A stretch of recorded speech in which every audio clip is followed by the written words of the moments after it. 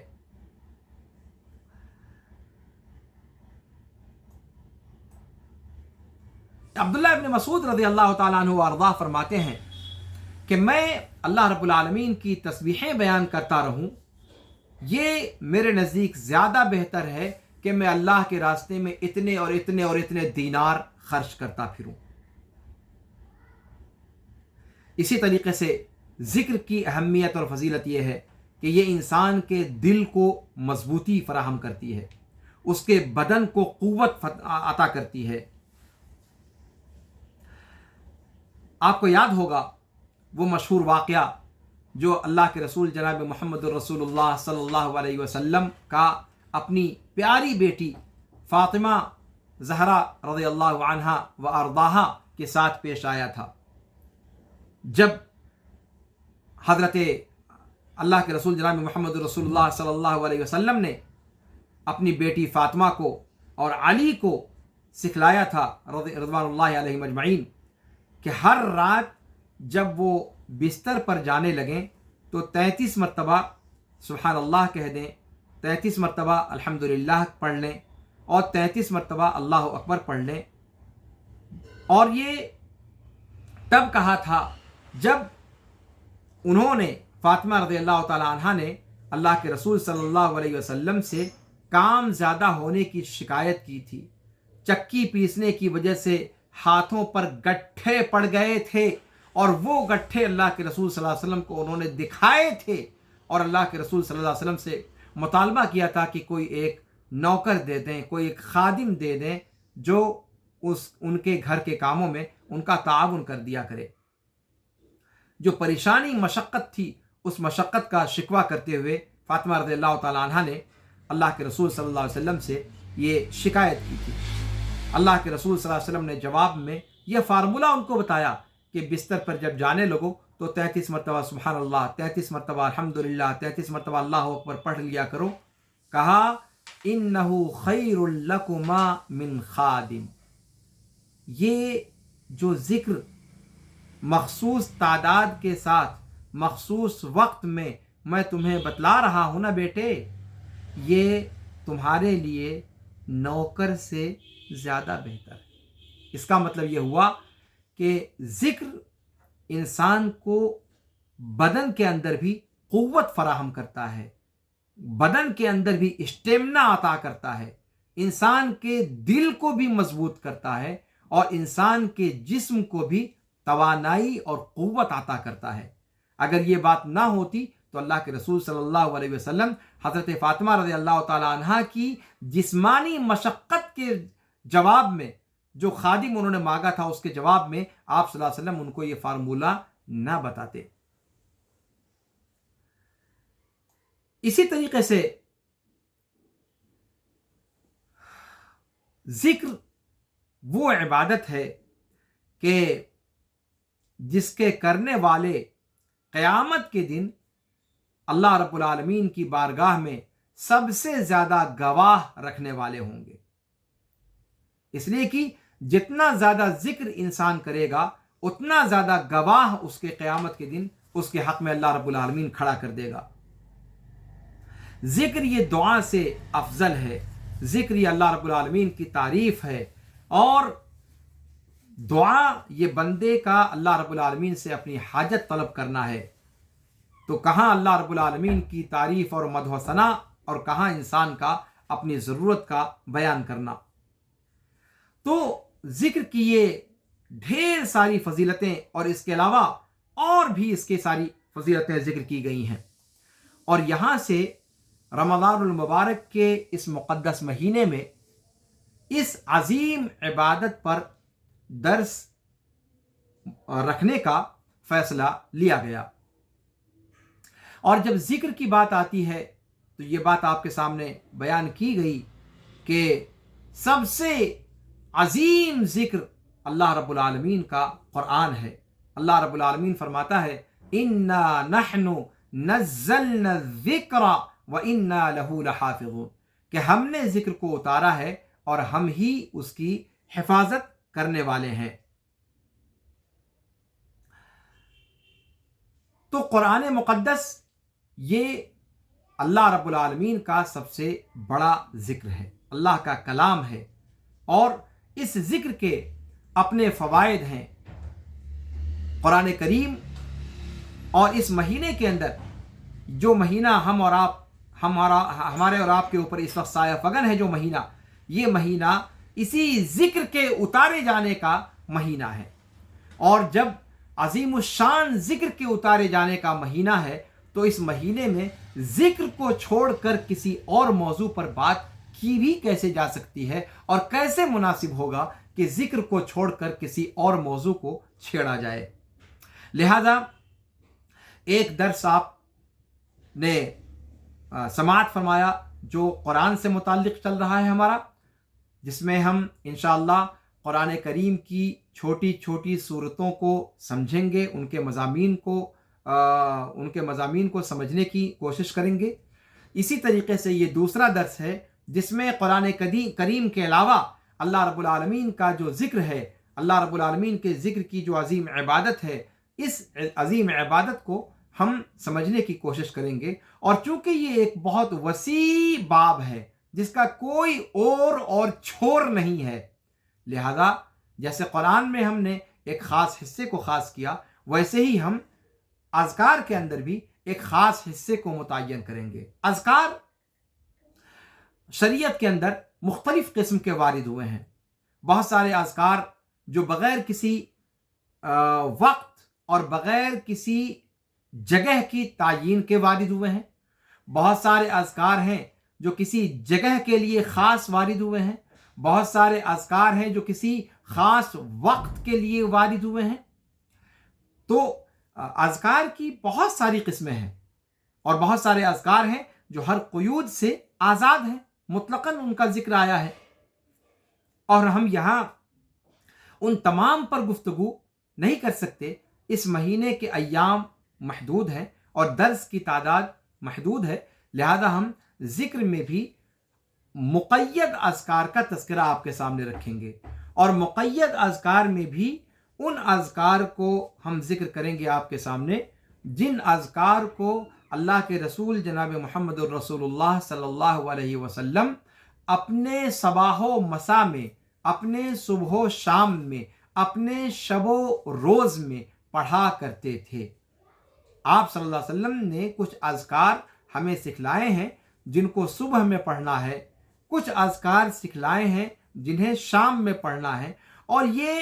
اذکار کی قسموں میں سے سب سے محتم بالشان قسم ہے۔ اللہ رب العالمین کے حکم سے رسول پاک صلی اللہ علیہ وسلم نے جو اذکار ہمیں اور آپ کو سکھائے ہیں وہ دو طرح کے اذکار ہیں۔ ایک ذکر وہ ہے جو اللہ رب العالمین کے اسماء اور صفات پر مشتمل ہے۔ اللہ رب العالمین کا تذکرہ اللہ رب العالمین کے اسماء اور صفات کے ذریعے سے کرنا، اللہ رب العالمین کی حمد بیان کر کے، اللہ رب العالمین کی کبریائی بیان کر کے، اللہ رب العالمین کی تعریف و ثنا کر کے۔ صحیح مسلم میں سفیان راوی ہیں، وہ کہتے ہیں، محمد بن عبد الرحمن سے روایت کرتے ہیں، وہ ابن عباس رضی اللہ تعالیٰ عنہما وارضاہما سے، وہ جویریہ رضی اللہ عنہا سے، کہ اللہ کے رسول صلی اللہ علیہ وسلم ان کے پاس سے نکلے، یعنی ام المومنین جویریہ رضی اللہ عنہا وارضاہا کے پاس سے نکلے صبح صبح، جب وہ صبح کی نماز پڑھ چکی، درا حال ہے کہ وہ اپنے سجدے کی جگہ ہی میں بیٹھی رہیں۔ پھر اللہ کے رسول صلی اللہ علیہ وسلم سورج اچھا خاصا روشن جب ہو گیا تب لوٹ کر کے آئے، اور جویریہ رضی اللہ تعالیٰ عنہ کو اللہ کے رسول صلی اللہ علیہ وسلم نے جیسا چھوڑا تھا ویسے ہی انہیں بیٹھا ہوا پایا۔ تو اللہ کے رسول صلی اللہ علیہ وسلم نے پوچھا کہ کیا تم اپنی اسی حالت پر ہو جس حالت پر میں تمہیں چھوڑ کر گیا تھا، یعنی اس بیچ میں پھر کہیں اٹھ کر گئی نہیں؟ جویریہ رضی اللہ تعالیٰ عنہ نے فرمایا کہ ہاں۔ اللہ کے رسول صلی اللہ علیہ وسلم نے فرمایا کہ میں نے تمہارے یہاں سے رخصت ہونے کے بعد، تمہارے یہاں سے جانے کے بعد میں نے 4 کلمات پڑھے 3 مرتبہ، اگر ان 4 کلموں کا وزن کر دیا جائے تو آپ یہاں اپنی جگہ پر بیٹھ کر کے تب سے لے کر کے اب تک جتنا آپ نے پڑھا ہے ان پر وہ 4 کلمے بھاری پڑ جائیں گے۔ پھر اس کے بعد اللہ کے رسول صلی اللہ علیہ وسلم نے اس کی تفصیل بیان کی کہ سبحان اللہ و بحمدی عدد خلقی و رضا نفسی و زینت عرشی و مداد کلماتی۔ تو دیکھیں یہاں پر اللہ رب العالمین کا جو ذکر یہاں پر اللہ کے رسول صلی اللہ علیہ وسلم نے سکھلایا، یہ اللہ رب العالمین کے اسماء، اللہ رب العالمین کی صفات پر مشتمل ذکر ہے۔ ذکر کی دوسری قسم وہ ہے جس میں اللہ رب العالمین کی صفات کے بارے میں خبر کے صیغے سے ذکر کیا جائے، جیسے انسان کہے کہ اللہ رب العالمین بندوں کی باتوں کو سنتا ہے، بندوں کی دعا کو سنتا ہے، اللہ رب العالمین ہماری جگہوں کو دیکھتا ہے، وغیرہ وغیرہ۔ تو یہ بھی اللہ کا ذکر ہے، لیکن یہ ذکر اللہ رب العالمین کے بارے میں خبر کے صیغے سے ہے، اور یہ 3 طرح کا ہوتا ہے۔ حمد کے طریقے پر ہو سکتا ہے، ثنا کے طریقے پر ہو سکتا ہے، مجد کے طریقے پر ہو سکتا ہے۔ حمد، ثنا اور مجد، اور یہ تینوں قسمیں تعریف کی اللہ رب العالمین نے سورہ فاتحہ میں اکٹھا کر دی ہیں، جیسا کہ سفیان بن عیینہ رضی اللہ عنہ وارضہ کی روایت میں ہے، وہ ابو ہریرہ رضی اللہ تعالیٰ عنہ سے روایت کرتے ہیں اعلیٰ کے والد کے طریق سے، کہ اللہ کے رسول صلی اللہ علیہ وسلم نے فرمایا کہ میں نے نماز اپنے اور اپنے بندے کے درمیان نصف نصف تقسیم کر رکھی ہے، اور بندے کے لیے، میرے بندے کے لیے وہ ہے جو اس نے مانگا۔ تو جب بندہ الحمدللہ رب العالمین کہتا ہے تو اللہ رب العالمین کہتا ہے حمدنی عبدی، میرے بندے نے میری حمد بیان کی۔ جب بندہ کہتا ہے الرحمن الرحیم تو اللہ تعالیٰ فرماتا ہے اثنا علی عبدی، کہ میرے بندے نے میری ثنا بیان کی۔ جب بندہ کہتا ہے مالک یوم الدین، اللہ رب العالمین فرماتا ہے مجدنی عبدی،